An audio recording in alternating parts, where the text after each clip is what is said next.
Next main ടോപ്പിക്കാണ് that is lighting effects of electric current. അപ്പോൾ നമ്മൾ ഹീറ്റിംഗ് ഇഫക്റ്റ് കഴിഞ്ഞു. ഓക്കെ, ഹീറ്റിംഗ് ഇഫക്റ്റിൽ നമ്മൾ പല കാര്യങ്ങളും പഠിച്ചു. ഓക്കെ, ഇനി നെക്സ്റ്റ് ആണ് എന്ത്, lighting effects of electric current എന്ന് പറയുന്നത്. വളരെ കുറച്ച് ചെറിയൊരു പോർഷനാണ് lighting effect of electric current എന്ന് പറയുന്നത്. ഇതിലാകെ 3 ലാംപ്സിനെ പറ്റി നിങ്ങൾക്ക് പഠിക്കാനുണ്ട്. ആൻഡ് ഫസ്റ്റ് വൺ ആണ് incandescent lamps, and second one is discharge lamp, and third one is നിങ്ങൾക്ക് എല്ലാം ഫെമിലിയർ ആയിട്ടുള്ള LED ബൾബ്സ്. ഇത്രേ ഉള്ളൂ. അപ്പോൾ ഫസ്റ്റ് വൺ ആണ് എന്ത്, ഇൻകാൻഡസെന്റ് ലാംപ്സ് എന്ന് പറയുന്നത്. ഇതാണ് ഇൻകാൻഡസെന്റ് ലാമ്പ്. നിങ്ങൾ കണ്ടിട്ടുണ്ടോ എന്ന് എനിക്കറിയില്ല, മിക്കവാറും കണ്ട് കാണണം. അല്ലെങ്കിൽ നമ്മുടെ ഈ മൂവീസിലൊക്കെ പഴയ കാലങ്ങൾ കാണിക്കുമ്പോൾ അവിടെ കാണുന്ന ലൈറ്റ് ഉണ്ടല്ലോ, ഒരു ഇരുണ്ട വെളിച്ചം തരുന്ന ഒരു ലൈറ്റ്, അതാണ് ഇൻകാൻഡസെന്റ് ലാമ്പ് എന്ന് പറയുന്നത്. ഒരു യെല്ലോയിഷ് ലൈറ്റ്. ഓക്കെ, അപ്പോൾ ഇതാണ് ഇൻകാൻഡസെന്റ് ലാമ്പിൻ്റെ അറേഞ്ച്മെൻറ്റ് എന്ന് പറയുന്നത്. ഇൻകാൻഡസെന്റ് ലാമ്പ് എന്ന് പറയുമ്പോൾ അതിലൊരു ടങ്സ്റ്റൺ ഫിലമെൻ്റ് ഉണ്ട് സെൻറ്ററിൽ. ഓക്കെ, അതിൻ്റെ ആ ഫിലമെൻറ്റിനെ കണക്ട് ചെയ്ത് കോപ്പർ വയേഴ്സ് ഉണ്ട് ആൻഡ് ഒരു ഗ്ലാസ് കവർ ഉണ്ട്. ഇവിടുത്തെ വർക്കിംഗ് കണ്ടീഷൻ എങ്ങനെയാണെന്ന് വെച്ച് കഴിഞ്ഞാൽ, ഇലക്ട്രിസിറ്റി പാസ് ചെയ്യുമ്പോൾ നമ്മുടെ ഈ ടങ്സ്റ്റൺ ഫിലമെൻറ്റ് എന്ത് ചെയ്യും, ഹീറ്റ് ആവും. ഹീറ്റായിട്ട് എന്ത് ചെയ്യും, അത് ലൈറ്റ് ഇമിറ്റ് ചെയ്യും. ഓക്കെ, നല്ല റെസിസ്റ്റിവിറ്റി ഉള്ള ഒരു എലമെൻ്റാണ് ഇത്. ഈ ടങ്സ്റ്റൺ ഫിലമെൻറ്റ് നല്ല റെസിസ്റ്റിവിറ്റി ഉള്ളൊരു കോമ്പണൻ്റ് ആണ്. ഇതെന്ത് ചെയ്യും, റെസിസ്റ്റിവിറ്റി കൂടുമ്പോൾ ഓട്ടോമാറ്റിക്കലി ഇവിടെ ഹീറ്റ് കൂടുതലാണല്ലോ. അപ്പോൾ നന്നായിട്ട് ഹീറ്റ് ആകുമ്പോൾ അതെന്ത് ചെയ്യും, ലൈറ്റ് എമിറ്റ് ചെയ്യും. Okay, emits light. അങ്ങനെയാണ് നമുക്ക് ലൈറ്റ് കിട്ടുന്നത്. ഇനി ഇവിടെ ഒരു ഗ്ലാസ് കവർ കൊടുത്തിട്ടുണ്ട്. ഓക്കെ, ഇതിൻ്റെ വർക്കിംഗ് കണ്ടീഷൻ പറയുകയാണെങ്കിൽ, ഇവിടെ ടങ്സ്റ്റൺ ഫിലമെൻറ്റ് നല്ല ടെമ്പറേച്ചർ കൊടുക്കുമ്പോൾ ഓട്ടോമാറ്റിക്കലി ഏതൊരു എലമെൻ്റ് ആണെങ്കിലും അത് എന്ത് സംഭവിക്കും, അത് ഓക്സിഡൈസ് ചെയ്യും. സോ ആ ഓക്സിഡൈസ് ചെയ്യാതിരിക്കാൻ വേണ്ടി, അല്ലെങ്കിൽ അത് പ്രിവെൻറ്റ് ചെയ്യാൻ വേണ്ടിയിട്ടാണ് എന്ത്, ഇങ്ങനെ ഗ്ലാസ് കവർ വെച്ചിട്ട് ഇവാക്യുവേറ്റ് ചെയ്തിരിക്കുന്നത്. ഓക്കെ, അങ്ങനെ ഓക്സിഡൈസ് ചെയ്ത് പോവാതിരിക്കാൻ വേണ്ടിയിട്ട്. ആൻഡ് ഈ ഗ്ലാസ് കവറിൻ്റെ ഉള്ളിൽ കംപ്ലീറ്റ് എന്താണ്, ഇനേർട്ട് ഗ്യാസ് ഉണ്ട്. ഈ വാക്യൂം സ്പേസിൽ കംപ്ലീറ്റ് എന്താണ്, ഇനേർട്ട് ഗ്യാസ് ആണ്. ആൻഡ് മെയിനായിട്ട് ഇവിടെ യൂസ് ചെയ്യുന്ന ഇനേർട്ട് ഗ്യാസ് എന്ന് പറയുന്നത് ഇറ്റ് ഈസ് നൈട്രോജൻ ആണ്. ഓക്കെ, നൈട്രോജൻ ഗ്യാസ് ആണ് മെയിനായിട്ട് ഇതിൽ യൂസ് ചെയ്യുന്ന ഇനേർട്ട് ഗ്യാസ് എന്ന് പറയുന്നത്. ഓക്കെ, അപ്പോൾ അത്രയും ക്ലിയർ അല്ലേ? ഇത്രയാണ് ഇൻകാൻഡസെന്റ് ലാംപ്സിൽ നിങ്ങൾ മെയിനായിട്ട് പഠിക്കാനുള്ളത്. 3 പോർഷൻസ് ഉണ്ട്, ടങ്സ്റ്റൺ ഫിലമെൻറ്റ്, ഗ്ലാസ് കവർ, അതുപോലെ കോപ്പർ വയർ. ആൻഡ് ഇതിൻ്റെ ഉള്ളിൽ ഇങ്ങനെ കവർ ചെയ്യാനുള്ള റീസൺ എന്ന് പറയുന്നത് ടങ്സ്റ്റൺ ഫിലമെൻറ്റിന് ഇവാക്യുവേറ്റ് ചെയ്തിരിക്കുന്നതാണ് ടു അവോയ്ഡ് എന്താണ്, ഓക്സിഡേഷൻ. ആൻഡ് ഇതിൻ്റെ അകത്ത് ഫില്ല് ചെയ്തിരിക്കുന്ന ഗ്യാസ് ആണ് എന്ത്, ഇനേർട്ട് ഗ്യാസ് എന്ന് പറയുന്നത്. അപ്പോൾ ഇനേർട്ട് ഗ്യാസ് എന്തിനാ ഫില്ല് ചെയ്തിരിക്കുന്നതെന്ന് ചോദിക്കും. അതെന്തിനു വേണ്ടിയിട്ടാണ്, ഈ ടങ്സ്റ്റൺ വേപ്പറൈസ് ചെയ്ത് പോവാതിരിക്കാൻ വേണ്ടിയിട്ടാണ്. ഓക്കെ, കംപ്ലീറ്റ് ടങ്സ്റ്റൺ പ്രൊട്ടക്ട് ചെയ്തിരിക്കുകയാണ്. ഓക്കെ, അപ്പോൾ അതൊരു ക്വസ്റ്റൻ ആണ്, ഒരു 1 മാർക്ക് ക്വസ്റ്റൻ ആണ്. Why inert gas is filled in incandescent lamps? എന്തിനാ, ടു അവോയ്ഡ് വേപ്പറൈസേഷൻ. അത്ര എഴുതിയാൽ മതി. ഓക്കെ, അപ്പോൾ ഇത്രയാണ് എന്ത്, ഇൻകാൻഡസെന്റ് ലാമ്പ് എന്ന് പറയുന്നത്. അപ്പോൾ ഇവിടെ ഒരാളുണ്ട് ടങ്സ്റ്റൺ. ഈ ടങ്സ്റ്റൺ എന്തോ ഒരു പ്രോപ്പർട്ടി ഉള്ളതാണ്, അല്ലെങ്കിൽ എന്തൊക്കെയോ കുറച്ച് ക്യാരക്ടറിസ്റ്റിക്സ് ഉള്ളത് കൊണ്ടാണല്ലോ ഇതിലെ മെയിൻ ആളായിട്ട് ഇവിടെ നിൽക്കുന്നത്. ആളെ പ്രൊട്ടക്ട് ചെയ്തൊരു ഗ്ലാസ് കവർ, അതിൻ്റെ ഉള്ളിൽ കുറേ ഇനേർട്ട് ഗ്യാസസ് ഒക്കെ. അപ്പോൾ ഈ ടങ്സ്റ്റൻ്റെ കുറച്ച് പ്രോപ്പർട്ടീസ് നോക്കാം. First one is high melting point. High melting point ഉള്ളതാണ് ഇത് ടങ്സ്റ്റൺ. ആൻഡ് ഹൈ റെസിസ്റ്റിവിറ്റി, അതുകൊണ്ടാണല്ലോ അത് ഹീറ്റ് ആവുന്നത്. ആൻഡ് ഹൈ ഡക്റ്റിലിറ്റി, വളരെ തിന്നായിട്ടുള്ള വയറായിട്ടാണ് എന്ത്, ഇതിലെ ടങ്സ്റ്റൺ ഫിലമെൻ്റ് ഉള്ളത്. അപ്പം അത്രയും തിന്നായിട്ട് കിട്ടണമെങ്കിൽ എന്ത് വേണം, ആ എലമെൻറ്റിന് ഹൈ ഡക്റ്റിലിറ്റി പവർ വേണം. And fourth one is ability to emit white light in white hot condition. അത് നല്ല ചൂടാവുമ്പോൾ വൈറ്റ് ലൈറ്റ് എമിറ്റ് ചെയ്യാനുള്ള എബിലിറ്റി. ഈ ആദ്യത്തെ 2 പ്രോപ്പർട്ടീസ് കാണുമ്പോൾ നിങ്ങൾക്ക് ഒരാൾ ഓർമ്മ വരും. ആരാ, നമ്മുടെ നിക്രോ, ഹീറ്റിംഗ് എഫക്റ്റിൽ ഉണ്ടായിരുന്ന നിക്രോ. അപ്പോൾ നിങ്ങൾക്ക് ഒരു ക്വസ്റ്റൻ ആയിട്ട് ചോദിക്കാം, എന്തുകൊണ്ട് ഇവിടെ ടങ്സ്റ്റന് പകരം നിക്രോമിനെ യൂസ് ചെയ്തില്ല? ആൾക്കും എന്താ, ഹൈ മെൽറ്റിംഗ് പോയിന്റ് ഉണ്ട്, ഹൈ റെസിസ്റ്റിവിറ്റി ഉണ്ട്. പിന്നെ എന്തുകൊണ്ട് നിക്രോമിന് ഇവിടെ യൂസ് ചെയ്തില്ല? എന്തുകൊണ്ടാ, നിക്രോം ലൈറ്റ് എമിറ്റ് ചെയ്യുന്നുണ്ടോ? ഇല്ല, അത് തന്നെയാണ് കാരണം. ഇവിടെ ഹീറ്റായിട്ട് എന്താവും, വൈറ്റ് ഹോട്ട് കണ്ടീഷനിലാണ് ആവുന്നത്. ഓക്കെ, നമ്മുടെ ടങ്സ്റ്റൺ ഹീറ്റ് ചെയ്ത് വൈറ്റ് ഹോട്ട് കണ്ടീഷനാണ്, അത് വൈറ്റ് ലൈറ്റ് ആണ് എമിറ്റ് ചെയ്യുന്നത്. ബട്ട് നിക്രോം എന്താ ചെയ്യുന്നത്, അത് ചൂടായി റെഡ് ഹോട്ട് കണ്ടീഷനിലേക്കാണ് മാറുന്നത്. അതായത് അത് ലൈറ്റ് എമിറ്റ് ചെയ്യില്ല, അതിന് ഹീറ്റ് ആവാനുള്ള പവർ ഉള്ളൂ, ലൈറ്റ് എമിറ്റ് ചെയ്യാനുള്ള എബിലിറ്റി ഇല്ല. സോ അതാണ് റീസൺ. അതും ഒരു 2 മാർക്ക് ക്വസ്റ്റൻ ആയിട്ട് ക്വസ്റ്റ്യൻ പേപ്പേഴ്സിൽ കാണാറുള്ളൊരു ടൈപ്പ് ഓഫ് ക്വസ്റ്റൻ ആണ്. Why nichrome wire is not used instead of tungsten? എന്തുകൊണ്ടാണ്, nichrome does not emit white light. അത്രേ ഉള്ളൂ, സിമ്പിൾ ആയിട്ടുള്ള ആൻസറാണ് അതിന്. ഓക്കെ, അപ്പോൾ ഇത്രയാണ് ഇൻകാൻഡസെന്റ് ലാംപ്സ് എന്ന് പറയുന്നത്. ആൻഡ് ഇൻകാൻഡസെന്റ് ലാമ്പിൻ്റെ ഒരു ഡിസഡ്വാൻറ്റേജ് ആണ് ഈ ഫിലമെൻറ്റ് ഹീറ്റ് ആവുന്നുണ്ടല്ലോ. അപ്പം അത്രയും ഇലക്ട്രിക്കൽ എനർജി എന്തിനാണ് യൂസ് ചെയ്യുന്നത്? ഹീറ്റ് ആവാനായി എനർജി യൂസ് ചെയ്യുന്നത്, ലൈറ്റ് എമിറ്റ് ചെയ്യുന്നതിനേക്കാളും. അതായത് ഇപ്പോൾ കൊടുക്കുന്ന എനർജിയുടെ ഒരു 25% നമുക്ക് ലൈറ്റായിട്ട് കിട്ടുള്ളൂ. ബാക്കി കംപ്ലീറ്റ് എന്താണ്? ഹീറ്റ് എനർജി ആയിട്ടാണ് പോകുന്നത്. നമ്മൾ ബൾബ് ഇടുന്നത് ഹീറ്റ് കിട്ടാൻ വേണ്ടിയിട്ടല്ലോ, ലൈറ്റ് കിട്ടാൻ വേണ്ടിയിട്ടാണല്ലോ. സോ അതാണ് എന്ത് ഇൻകാൻഡസൻ ലാമ്പിൻ്റെ ഒരു ഡിസഡ്വാൻറ്റേജ് എന്ന് പറയുന്നത്. അപ്പോൾ അത് പരിഹരിച്ച് വന്ന നെക്സ്റ്റ് ലാമ്പാണ് എന്ത്? ഡിസ്ചാർജ് ലാംപ്സ് എന്ന് പറയുന്നത്. നമ്മുടെ CFL ഒക്കെ വരുന്ന ഡിസ്ചാർജ് ലാംപ്സിലാണ്. അവിടെ എന്താ? ഫിലമെൻ്റ് ഇല്ല. ഓക്കെ, അപ്പോൾ ഫിലമെൻ്റ് ഉള്ള ഏക ലാമ്പ് എന്ന് പറയുന്നത് ദാറ്റ് ഈസ് ഇൻകാൻഡസൻ ലാമ്പാണ്. ബാക്കി ഒന്നിലും എന്തില്ല? ഫിലമെൻ്റ് ഇല്ല. Okay, and the glass tube is fitted with 2 electrodes. ഈ ഗ്ലാസ് ട്യൂബൊക്കെ എന്താ? 2 ഇലക്ട്രോഡ്സ് വെച്ചിട്ട് കണക്ട് ചെയ്തിട്ടുണ്ട്. എന്തിനാ? വേറെ ഒന്നുമല്ല, കറണ്ട് കൊടുക്കാൻ വേണ്ടിയിട്ടാണ്. എന്ത്? ഗ്ലാസ് ട്യൂബ് 2 ഇലക്ട്രോഡ്സ് ആയിട്ട് ഫിറ്റ് ചെയ്തേക്കുന്നത്. ഇപ്പോൾ ട്യൂബ് ലൈറ്റ്സ് ഒക്കെ ഉണ്ടല്ലോ, നമ്മുടെ വീട്ടിലെ ട്യൂബിലൊക്കെ എന്താ? 2 സൈഡിലും ഓരോ ഇലക്ട്രോഡ്സ് വെച്ചിട്ടുണ്ടോ, അത് നമുക്ക് കണക്ഷൻ കൊടുക്കാൻ വേണ്ടിയിട്ടാണ്. And third one is glass tube is filled with gas. ഓരോ kind of colour of lights emit ചെയ്യാൻ വേണ്ടിയിട്ട്, ഇപ്പോൾ പച്ച കളറിലെ ട്യൂബ് അല്ലെങ്കിൽ റെഡ് കളർ എമിറ്റ് ചെയ്യുന്ന ട്യൂബ്, അങ്ങനെ പല ടൈപ്പ് ഉണ്ടല്ലോ. അപ്പോൾ ഓരോ ഗ്യാസും എന്ത് ചെയ്യും? അതിന് കറസ്പോണ്ടിങ് ആയിട്ടുള്ള ലൈറ്റ് എമിറ്റ് ചെയ്യും. അപ്പോൾ ലൈറ്റ് കളറിന് ഒരു കളർ കൊടുക്കാൻ വേണ്ടി, ലൈറ്റിന് ഒരു കളർ കൊടുക്കാൻ വേണ്ടിയിട്ടാണ് എന്ത്? നമ്മുടെ ഗ്ലാസ് ട്യൂബിൽ ഗ്യാസ് ഫില്ല് ചെയ്ത് വെച്ചിരിക്കുന്നത്. Okay, and it is more efficient than incandescent lamp. നമ്മുടെ ഇൻകാൻഡസൻ ലാമ്പ് എന്താ? 75% ഓഫ് എനർജിയും ഹീറ്റ് എനർജി ആയിട്ടാണ് കളയുന്നത്. അത്രയൊന്നും ആര് കളയില്ല? Discharge lamp കളയില്ല. ഇപ്പോൾ CFL ലാമ്പ് ആയിരിക്കും നമുക്ക് കൂടുതൽ പരിചിതമായിട്ടുള്ളത് അല്ലേ? അത് നമുക്കറിയാം. ഇൻകാൻഡസൻ ലാമ്പിനേക്കാളും കൂടുതൽ ബ്രൈറ്റ് ആയിട്ട് ലൈറ്റും തരുന്നുണ്ട്, അത്രയധികം ഹീറ്റും ആവില്ല. അതായത് ഇവിടെ ഒരു 75%ഉം ലൈറ്റ് തന്നെയായിരിക്കും തരുന്നത്, 25% ഹീറ്റായിട്ട് പോളും. So comparatively it is more efficient than incandescent lamp. Okay, അപ്പോൾ അത്രയാണ് ഡിസ്ചാർജ് ലാമ്പിനെ പറ്റി പറയാനുള്ളത്. ആൻഡ് നെക്സ്റ്റ് ആണ് LED. ഇപ്പോഴത്തെ താരമാണ് എന്ത്? LED അല്ലേ? LED ലൈറ്റ്സ്, ട്യൂബ് ഉണ്ട്, ബൾബ്സ് ഉണ്ട്, പല ടൈപ്പ് ഓഫ് LEDs ഉണ്ട് അല്ലേ? ഇപ്പോൾ ക്രിസ്മസ് ടൈമിലൊക്കെ നമ്മളിടുന്ന സ്റ്റാർസ് എന്ന് പറയുന്നത് കംപ്ലീറ്റ് LED ആണ്. എന്തുകൊണ്ടാണ് നമ്മൾ എല്ലായിടത്തും ഇപ്പോൾ LED ആക്കാനുള്ള റീസൺ? ഒന്ന്, അതിന് ഫിലമെൻ്റ് ഇല്ല, അതുകൊണ്ട് തന്നെ അവിടെ എന്തില്ല? No energy loss as heat. ഭയങ്കരമായിട്ട് ഹീറ്റ് ജനറേറ്റ് ചെയ്യുന്ന ഒരു സാധനമല്ല LED. എത്ര നേരം വർക്ക് ചെയ്താലും ഡിസ്ചാർജ് ലാമ്പിൻ്റെ അത്ര പോലും എന്ത് എമിറ്റ് ചെയ്യില്ല?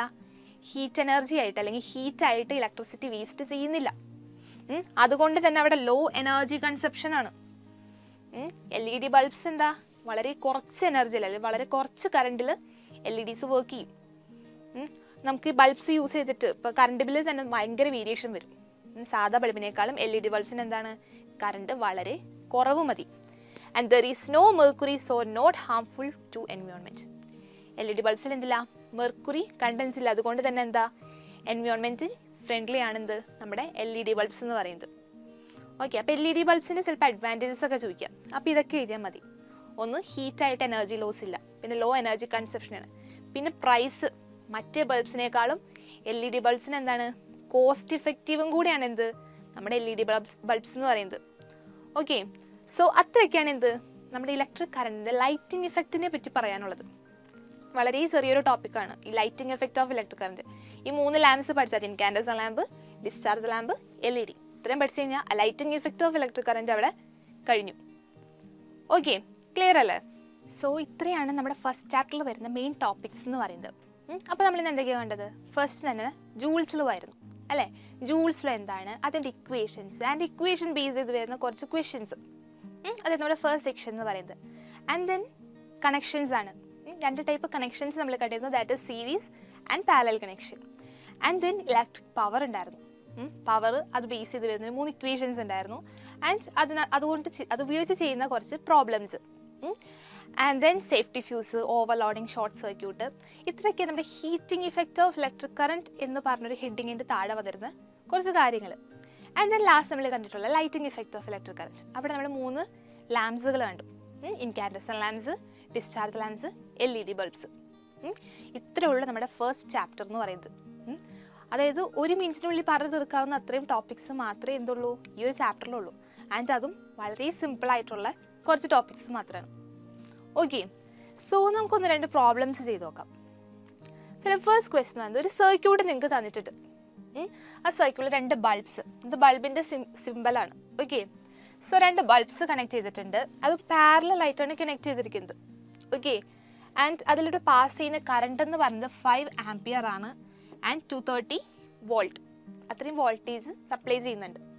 അപ്പോൾ നിങ്ങളോട് ചെയ്യുന്ന ക്വസ്റ്റ്യൻ എന്ന് പറയുന്നത് what will be the maximum power of appliances to be connected in the circuit. അതായത് ഈ സർക്യൂട്ടിൽ കണക്ട് ചെയ്യാവുന്ന ഒരു അപ്ലയൻസസിന് കൊടുക്കാവുന്ന മാക്സിമം പവർ എത്രയാണെന്നാണ് ചോദിച്ചത്. അതായത് ആ സർക്യൂട്ടിൻ്റെ പവർ എത്രയാണെന്നാണ് നിങ്ങളോട് ചോദിച്ചിരിക്കുന്നത്.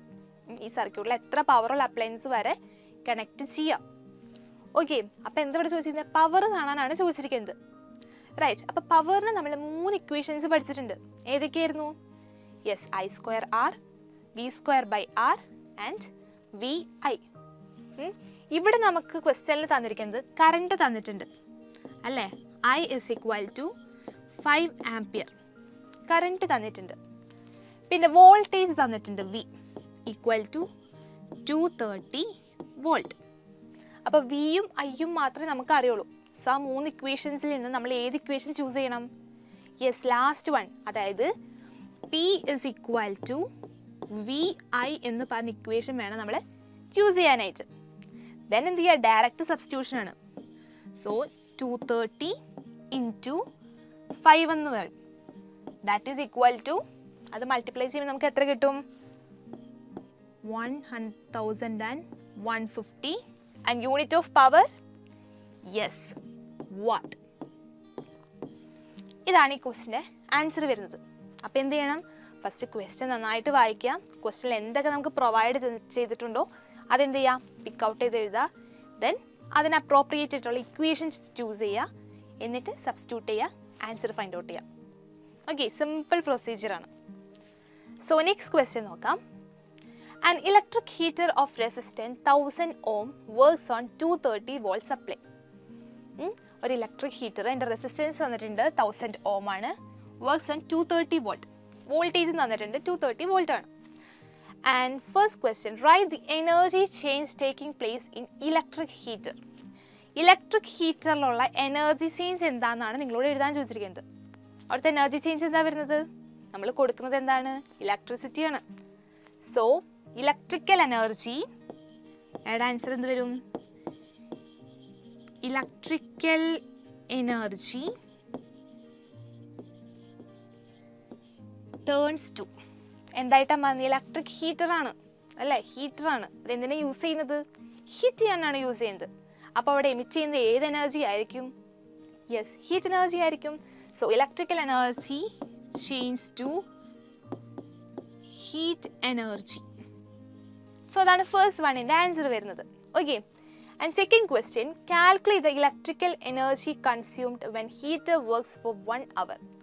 1 മണിക്കൂർ നേരത്തേക്ക് ഈ ഹീറ്റർ വർക്ക് ചെയ്തിട്ടുണ്ടെങ്കിൽ അവിടുത്തെ ഇലക്ട്രിക്കൽ എനർജി എന്ന് പറയുന്നത് എന്തിനോട് ഈക്വൽ ആയിരിക്കും? അവിടെ ജനറേറ്റ് ചെയ്തിട്ടുള്ള ഹീറ്റിനോട് ഈക്വൽ ആയിരിക്കും അല്ലെ? ഇലക്ട്രിക് ഹീറ്റർ എന്തിനാണ് യൂസ് ചെയ്യുന്നത്? ഹീറ്റ് ചെയ്യാനാണ്. അവിടെ എന്തോരം കറണ്ട് വന്നു എന്ന് അറിയണമെങ്കിൽ എന്ത് നോക്കിയാൽ മതി? എന്തുമാത്രം ഹീറ്റ് ഇത് ജനറേറ്റ് ചെയ്തു നോക്കിയാൽ മതി. സോ ഹീറ്റ് ജനറേറ്റഡ് ആണ് ഇവിടെ കണ്ടുപിടിക്കാൻ ചോദിച്ചിരിക്കുന്നത്. ആദ്യം നിങ്ങൾക്ക് ക്വസ്റ്റ്യൻ എന്തെല്ലാം തന്നിട്ടുണ്ട്? R തന്നിട്ടുണ്ട്, V തന്നിട്ടുണ്ട്, ആൻഡ് കൺസ്യൂംഡ് ഫോർ 1 hour ആണ്. 1 മണിക്കൂർ നേരത്തേക്ക്, അതായത് ടൈമാണ് തന്നിരിക്കുന്നത്. That is 1 hour. ടൈം അവറിലാണ് തന്നിരിക്കുന്നത്. അപ്പോൾ അതിന് ആദ്യം എന്ത് ചെയ്യണം? സെക്കൻഡ്സിലേക്ക് കൺവേർട്ട് ചെയ്യണം അല്ലേ? അവറിൽ തന്നെ സെക്കൻഡ്സിലേക്ക് കൺവേർട്ട് ചെയ്യണം. 1 hour is equal to 60 minutes ആണ് അല്ലേ? 1 hour എന്ന് പറയുന്നത് it is equal to 60 minutes ആണ്. ആൻഡ് ഈ 60 minutesനെ വീണ്ടും സെക്കൻഡ്സിലേക്ക് മാറ്റാൻ എന്ത് ചെയ്താൽ മതി? ഇൻറ്റു 60 ചെയ്താൽ മതി. സോ 60 × 60 ആണ് എന്ത്? ഇവിടുത്തെ ടൈം എന്ന് പറയുന്നത് ഇൻ സെക്കൻഡ്സ്. ഓക്കെ, അപ്പോൾ R ഉണ്ട്, V ഉണ്ട്, ടൈം ഉണ്ട്. സോ നമ്മൾ എന്ത് ചെയ്യണം? ഹീറ്റിന് വേണ്ടുന്ന ഇക്വേഷൻ നമ്മൾ ഫൈൻഡ് ഔട്ട് ചെയ്യണം. വിയും ആറും ടിയും ഉള്ള ഇക്വേഷൻ ഏതാ?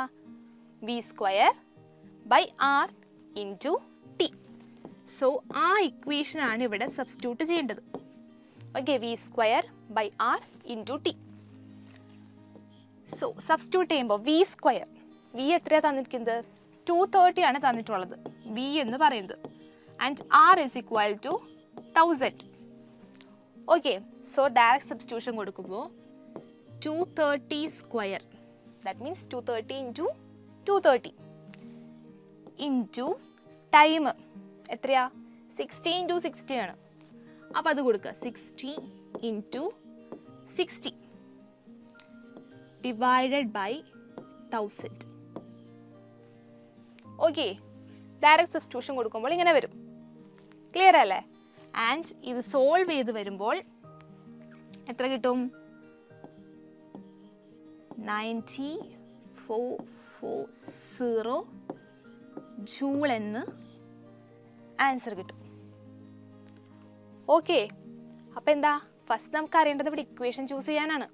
അതിനെന്ത് ചെയ്യണം? ക്വസ്റ്റ്യൻ നന്നായിട്ട് വായിച്ച് ക്വസ്റ്റ്യനിൽ എന്തെല്ലാം തന്നിട്ടുണ്ടെന്ന് ഫസ്റ്റ് എന്ത് ചെയ്യുക? അതിൽ നിന്ന് തിരഞ്ഞെടുത്ത് എഴുതുക.